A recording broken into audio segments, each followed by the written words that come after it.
열왕기상 3장을 시작하면서 열왕기서 기자는 그 당시에 몇 가지 시대 상황에 관해서 우리에게 정보들을 주고 있습니다. 첫 번째는 솔로몬이 애굽 바로의 왕의 딸과 결혼했다라고 하는 사실이고요. 두 번째는 이제 솔로몬이 거할 왕궁과 또 하나님을 위한 성전과 그리고 예루살렘 주위에 성들을 건축하고 있는 이 공사가 계속 진행 중이었다라고 하는 것이고, 세 번째는 이 성전이 완공되기 전이었기 때문에 당시에는 산당에서 제사를 드리는 것이 일반적이었다라고 하는 사회적 분위기에 관한 부분을 1절과 2절에서 알려주고 있습니다. 그렇게 솔로몬도 산당에서 제사를 드렸다라고 하는 기록을 남기고 있는데요. 3절을 보시게 되면 솔로몬이 여호와를 사랑하고 그의 아버지 다윗의 법들을 행하였으나라고 이야기하면서 산당에서 제사하고 분향하는 것이 그 앞서 그가 아버지를 따라 여호와를 사랑하고 그 아버지 다윗의 법도를 행하였다라고 하는 긍정적 표현과 뭔가 대비되는 방식으로 기록을 하고 있어서 산당에서 제사하는 것이 지금 신명기에서 이야기하고 있는 기본적인 어떤 예배에 대한 그 원칙과 원리에서 벗어나고 있구나라고 하는 것을 기억하게 하는 것과 아울러서 뭔가 지금 이 안에 문제가 있다라고 하는 것을 느끼게 해주는 기록으로 3절은 등장하고 있습니다. 그리고 나서 이어지는 4절의 경우에는 이제 일천번제에 관한 부분이 기록되고 있는데요. 그렇게 산당, 그 중에서 가장 규모가 있었던 산당인 기브온으로 이제 솔로몬이 가서 그곳에서 일천번제를 드렸다라고 기록하고 있죠. 이 일천번제에 관한 해석은 굉장히 분분합니다.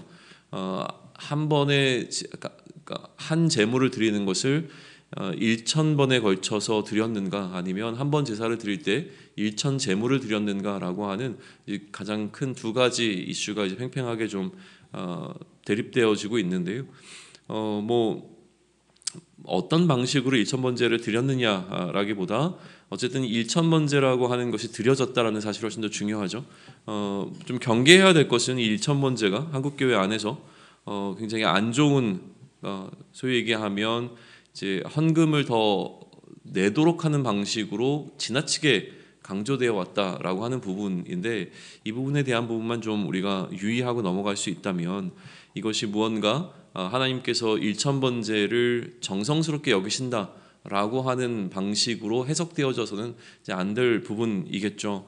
그러나 이제 좀 안타깝게도 이 1,000번제를 드린 사건과 그리고 나서 하나님께서 솔로몬을 꿈에 찾아오시는 장면이 연이어 기록되어져 있기 때문에 그렇게 해석될 수밖에 없도록 지금 사실은 열왕기서 기자가 의도하고 있다는 생각도 든다는 거죠. 뭐냐면 솔로몬이 이처럼 가장 큰 산당에서, 그러니까 산당에 가는 것 자체는 뭔가 문제가 있었지만 그래도 가장 큰 산당에서 솔로몬이 하나님을 향하여 1,000번의 번제를 드렸을 때, 1,000번제를 드렸을 때 그것이 잘못됐다고 이야기하는 방식으로 기술되어지고 있는 것이 아니라, 분명히 그렇게 하나님을 향해서 예배했던 솔로몬을 하나님이 꿈에 찾아가셔서 네가 원하는 것이 무엇이냐, 내가 너한테 무엇을 줄까라고 질문하고 계신다는 거예요. 그러다 보니 이제 이런 흐름이 오늘 우리의 신앙생활 안에서도 이러한 방식이 맞는 것처럼 이제 흘러들어올 수 있는 가능성들은 열려 있는 거죠. 아무튼 그렇게 하나님을 향해서 예배했던 솔로몬에게 하나님께서 꿈에 찾아오셔서 솔로몬, 네가 원하는 것이 무엇이냐라고 하는 것을 묻고 있습니다. 솔로몬은 다른 것을 구하는 것이 아니라 선악을 분별하는 재판을 좀 할 수 있도록 자신에게 듣는 마음을 달라고 하나님께 요청하게 되어지죠. 이러한 솔로몬의 요구는 하나님의 마음을 흡족하게 합니다. 그래서 하나님께서는 장수하는 것이나 부나 아니면 원수들을 멸하는 복수와 같은 것을 구하지 아니하고 백성들의 송사를 듣고 분별하는 지혜를 구한 이제 솔로몬을 긍정적으로 보시고, 그가 구했던 지혜롭고 총명한 마음을 주시는 것과 아울러서 구하지도 않았던 부귀와 영광도 주겠다고 말씀하십니다. 그리고 아울러서 모든 왕들 가운데서 이전과 이후에 솔로몬과 같은 자가 없을 것이라고 얘기하면서 솔로몬을 굉장히 높여주시는 장면이 등장합니다. 그러나 장수에 관해서는 한 가지 조건이 붙게 되어지는데, 다윗과 같이, 그의 선대 왕이었던 다윗과 같이 하나님의 길로 행하며 하나님의 법도와 명령을 지키면 장수하게 하시겠다고 지금 말씀하시죠. 꿈에서 깬 솔로몬은 그러한 이제 하나님과의 대화의 근거에서 번제와 감서제를 드리고 신하들을 불러 모아서 이제 잔치를 벌이는 장면이 연이어 등장하게 되어집니다. 그리고 그때 창녀 두 사람이 솔로몬 앞에 서게 되어집니다. 왜 이제 아까 우리가 잘 알고 있는 이제 두 어머니의 재판에 관한 이제 부분인데요. 그런데도 불구하고 이 두 어머니가 왜 소위 얘기하면 이제 창기들이었는가라고 하는 것에 있어서도 이제 워낙 많은 좀 해석적 관점들이 등장을 합니다. 오늘 이제 열왕기상 3장에 지금 기록되고 있는 일천 번제와 그리고 이 첫 번째 솔로몬이 이 두 여인이 아이를 가지고 다툼하고 있는 이 논쟁을 어떻게 판결했는가라고 하는 것은 너무나 좀 많이 언급되어지는 본문 가운데 하나이기 때문에 그만큼 또 해석도 굉장히 여러 가지가 존재하고 있습니다. 왜 이제 열왕기상 기자는 솔로몬의 판결에 있어서 혹은 이제 솔로몬이 처음 이제 판결을 할 때 왜 이 창녀였는가라고 하는 부분에 있어서 뭐 여러 가지 해석들이 가능하겠지만 그래도 가장 긍정적으로 해석되는 것은 무엇이냐면 지금 왕 앞에 나와서 송사를 하고 있는 그 대상이 사회적 어떤 관점에서 보게 되면 굉장히 소위 얘기하면 소외될 수밖에 없는 계층의 사람들이었다라고 하는 것이죠. 이 소외된 계층 어떻게 보면 남편이 없을 수밖에 없는 그래서 누군가 그들을 대변할 수도 없고 또 여러 가지 상황적으로 굉장히 뭐 자신들의 어떤 주장을 드러내놓고 하기 굉장히 어려운 또 특별히 그 가운데서 그들에게 아이의 문제라고 하는 것은 좀 굉장히 껄끄럽고 어려운 문제임에도 불구하고 그 문제를 가지고 이제 왕 앞에 나아갈 수 있었던 그 분위기를 이야기하는 것이 아니겠는가라는 이야기를 하는 거죠. 그러면 이제 긍정적으로 보게 되면 솔로몬이 그들을 무시하지 않고 그들의 문제를 귀 기울여 들을 수 있을 만큼 굉장히 선한 왕이었다. 라고 하는 어떤 그 이미지를 더 부각하기 위하여서 이들에게 나온 사람들의 그냥 어머니라고 표현하는 것이 아니라 그 여인들의 소위 얘기하면 직업적인 부분까지도 이제 언급하면서 이 이야기를 좀 풀어가고 있다라고 이제 해석하는 것이 가장 좀 의미 있어 보이기는 합니다. 아무튼 지금 이 창녀 두 사람이 솔로몬 앞에 섰고요. 이 두 여인은 공교롭게도 한 집에 살고 있었죠. 그리고 3일 차이를 두고 두 사람은 아이를 출산하게 됩니다. 한 여인이 아마도 자는 중에 알지 못하고 아들 위해서 아들을 덮는 일이 발생해서 이 아들이 소위 얘기하면 질식해서 죽음을 맞이했던 것 같고요. 그것을 깨달았을 때 다른 여인이 여전히 잠들어 있는 상황이었기 때문에 그 여인의 아이와 이제 바꿔치기를 하게 된 것이죠. 그래서 잠에서 깨게 되어 있던 이 산 아이의 어미가 이제 이 논쟁이 시작된 겁니다. 살아있는 아이가 나의 아이라고 이제 주장하고 또 아니다라고 이제 주장하는 두 여인의 이 주장 가운데서 솔로몬은 이제 판결을 내려야 하는 입장이었던 것이죠. 솔로몬의 판결에 대한 첫 번째 기록이 등장하고 있는데요. 23절에 보시게 되면 이렇게 판결을 합니다. 이 여자는 말하기를 산 것은 내 아들이요 죽은 것은 내 아들이라 하고 저 여자가 말하기를 아니라 죽은 것이 내 아들이요 산 것이 내 아들이라 하는도다라고 이제 하니까 솔로몬은 칼을 가져오게 해서 이 칼을 통해서 산 아이를 둘로 나누어서 반은 이 여자에게 또 반은 저 여자에게 주라라고 하는 판결을 내리게 되어집니다. 그러자 한 여인은 아이를 포기하면서 그 아이를 죽이지 말라고 요청하고요. 다른 여인은 이 아이가 누구의 아이도 되지 않도록 그렇게 나누라고 요청을 하게 되어집니다. 그러자 솔로몬은 아이를 죽이지 말라고 요청한 여인이 이 아이의 참 어머니라고 판결하고 그 여인에게 아이를 주라고 명령을 하게 되어지죠. 이 판결을 통해서 이스라엘의 모든 사람들은 솔로몬에게 하나님의 지혜가 있다는 사실을 깨닫게 되어지는 것으로 이 열왕기상 3장은 마무리가 되어집니다. 3장이 주는 메시지는 어떤 의미에서 보게 되면 굉장히 선명해 보입니다. 지혜를 구한 솔로몬이 강조가 되어지죠. 하나님이 주신 지혜로 지혜롭게 판결하고 있는 솔로몬의 모습도 연이어 등장하게 되어집니다. 그러니 이러한 상황 가운데서 가장 핵심적으로 우리가 묵상하게 되는 것은 우리가 하나님께 구해야 하는 것이 무엇인가라고 하는 이슈를 좀 다루고 있습니다. 하나님께서 우리에게 맡기신 사명이 있고 그 사명을 위해서 구할 때 다시 얘기하면 하나님의 나라와 그의 의를 위하여서 우리가 해야 할 것 것이 있고 그 해야 할 것을 더 잘 감당하기 위하여 하나님께 구할 때에 하나님께서는 그것을 기뻐하시며 우리의 필요를 아시는 하나님께서는 그것 이외에도 우리에게 필요한 모든 것을 넘치도록 또 우리에게 복 주시기를 원하시는 방식으로 우리에게 하나님의 은혜를 베푸신다라고 하는 것의 본보기로 이 솔로몬이 구한 지혜의 사건이 기록되고 있는 것이죠. 그러므로 이제 솔로몬과 같은 삶을 살아야 하는 우리 그리스도인들에게도 기름 부음 받은 자들에게도 우리가 구할 것은 우리 각자에게 맡겨진 사명을 잘 감당하기 위한 것이어야 한다는 사실을 명확하게 전달해 주고 있습니다. 우리에게도 마치 솔로몬이 이렇게 마주했던 이 상황처럼 무언가 판단이 필요한 상황도 찾아오겠죠. 그럴 때 그것은 어떤 의미에서 보게 되면 하나의 생명을 놓고 고민해야 되는 것과 같은 어떤 생명의 문제일 수도 있고요.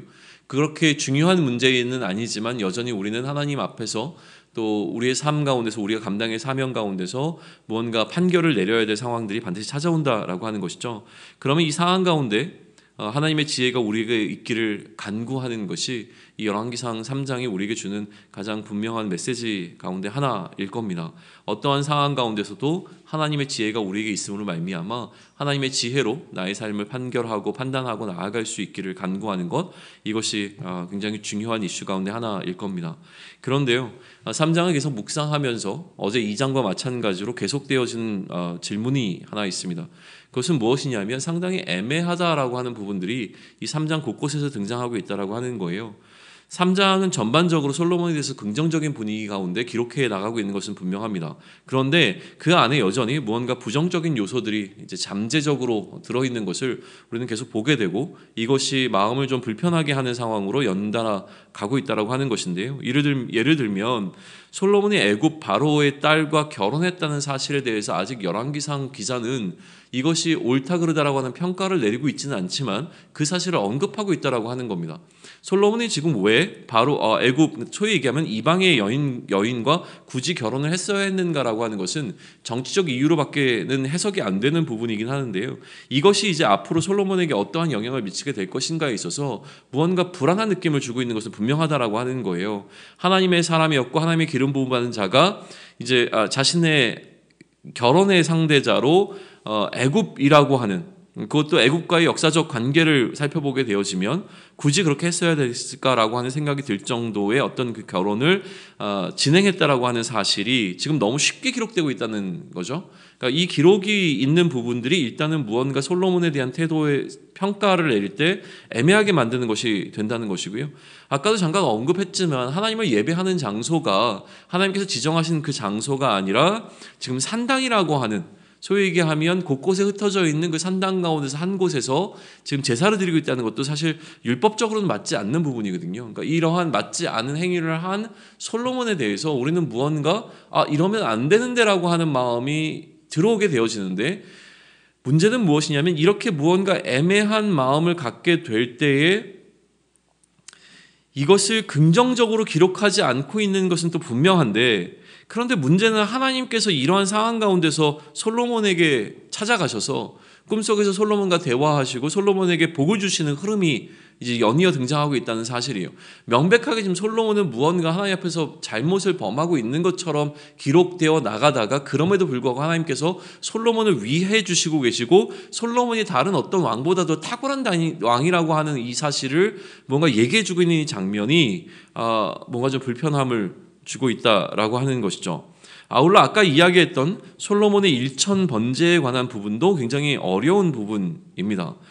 왜냐하면 지금 열왕기서 기자는 분명히 이 제사의 결과로 하나님께서 솔로몬에게 네가 원하는 것이 무엇이냐고 물으시는 흐름으로 읽도록 하고 있다라고 하는 사실이죠.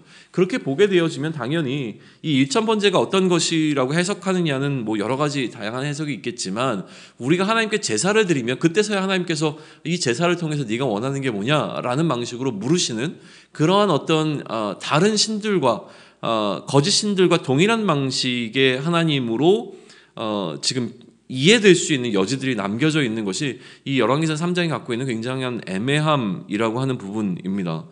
그렇기 때문에 이 3장을 놓고 묵상할 때 상당히 신중해야 하고 여러 가지 질문들 앞에 우리가 설 수밖에 없게 되어지는데요. 어제 2장도 마찬가지였지만 어제 2장에서 우리가 질문했던 질문은 무엇이었냐면, 하나님을 사랑하는 것과 이웃을 사랑한다라고 하는 두 가지 굉장히 중요한 이슈를 다윗이 솔로몬에게 넘겨주었고, 솔로몬은 그 부분에 있어서 어떤 것들에 관한 기록을 지금 솔로몬이 이 두 가지를 어떻게 행하는가에 있어서 먼저 열왕기서 기자는 그 이웃을 사랑한다라고 하는 사람들을 대하는 태도에 관한 것을 이야기하는데, 사람들을 대하는 태도에 있어서 솔로몬은 어떻게 보면 자신들의 원수를 멸하는 방식으로 그들을 대하고 있는 것을 우리는 마주하게 되는 것이죠.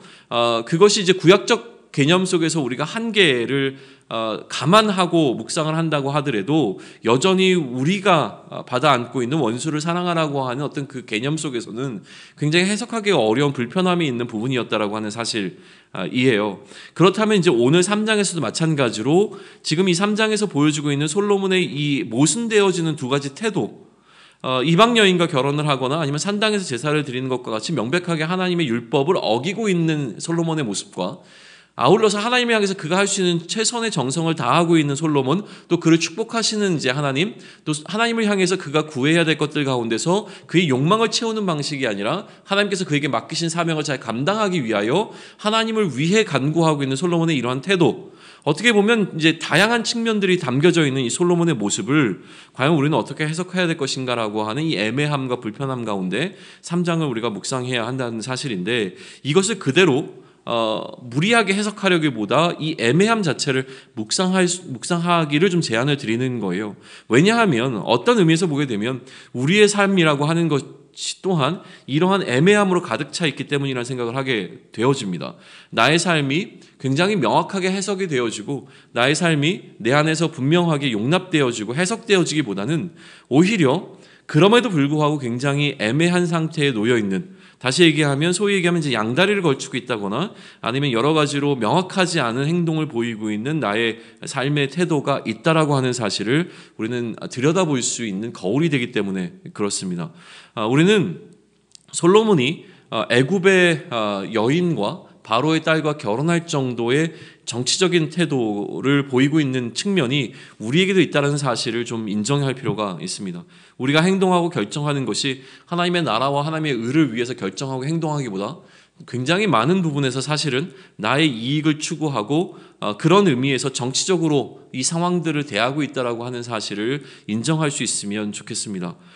또한 단순히 이렇게 정치적인 것을 넘어서서 우리가 신앙생활을 하는 이면 속에는 상당히 기복적인 태도가 우리 안에 들어와 있다는 겁니다. 기복적인 것이 나쁜 것이냐 좋은 것이냐라고 하는 신학적 논의를 하기 이전에 우리 안에는 기본적으로 복을 구하고 복을 받기를 원하는 우리의 태도가 담겨져 있다고 하는 사실을 우리는 먼저 생각해 볼 필요가 있는 것이죠. 이러한 태도가 존재함에도 불구하고 나는 그렇지 않아라고 이야기하는 것이 아니라 내 안에 들어와 있는 이런 정치적인 태도와 기복적인 태도가 있음을 먼저 인정하는 것이 필요함을 좀 우리는 이 솔로몬을 통해서 발견하게 되는 것이죠. 그리고 우리의 종교적 행위에도 나름대로 문제가 있음에 대해서 좀 기억해 볼 필요가 있습니다. 하나님을 섬기고 하나님을 예배하는 자로 서는 것을 우리 모두가 원하는 것입니다. 그것을 부인하거나 그것을 부정하지는 않고 하나님을 예배하는 그 자리가 굉장히 좋고, 하나님을 섬기는 소위 얘기하면 이 예식적 예배적 어떤 행위나 태도들이 우리에게 굉장히 중요한 자리매김을 하고 있는 것도 분명하죠. 그러나 그렇게 하고 있는 우리의 예배의 행위 혹은 우리 예전의 행위 가운데서 지금 솔로몬이 행하고 있는 잘못과 마찬가지로 무언가 문제가 있는 부분들이 있음에 대한 것도 반드시 우리는 인정할 필요가 있다라고 하는 것이죠. 우리는 하나님 나라를 말하고 하나님 나라를 위해서 기꺼이 헌신할 각오가 되어 있는 사람들입니다. 하나님을 그 누구보다 사랑하고 하나님의 법도 안에 머무르기를 원하는 자들입니다. 그리고 그 하나님을 향하여 우리의 생명까지도 내어줄 수 있는 확신이 있는 사람들도 분명히 있습니다. 이러한 우리에게 하나님의 은혜는 늘 함께 하고 있는 것이죠.